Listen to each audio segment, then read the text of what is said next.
All right, look at that epic mustache. It's curling up now. I love this thing. Look at that. Anyways, there's a couple things I want to talk about.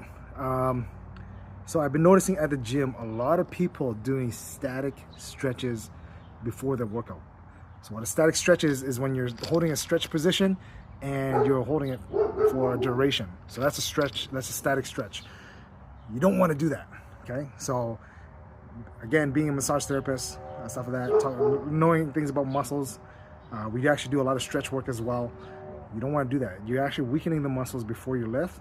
So what you want to do is before you lift, you'll do dynamic stretches, which is like ROM, range of motion exercises, arm circles, arm swings, hip rotations and stuff like that. Those are the kind of stretches you're going to want to do, not static stretches, because static stretches weakens your muscle before you get into your lifts. And then when you're done your lifts, then you do the static stretches when your muscles are all warmed up and they're pliable, and then you do your static stretches afterwards. So there's that. Secondly, man, I've been eating really a lot of carbs, chocolates, pies for the last 2 days, ice cream, and you know what? My body fat went down. Isn't that crazy? But there is a theory out there that cheat days are actually good for fat loss.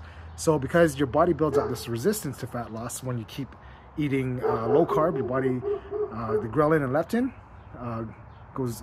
gets affected. So when you have a cheat day, your ghrelin and leptin gets improved. So those ghrelin and leptin is responsible for your hunger and responsible for your fat loss. So yeah, I'll put a little thing up so you guys can see. But yeah, so the cheat day actually made my fat loss even more rapid, which is pretty crazy. And I looked way more fuller. My muscles looked more fuller because my muscles were replenished with glucose and glycogen, and that's where glycogen is stored. So I looked way more full, right? So that's a really cool thing about that. There's another thing I wanted to talk about. What was it?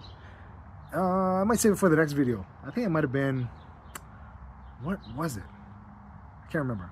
It'll be the next video. Oh, yes.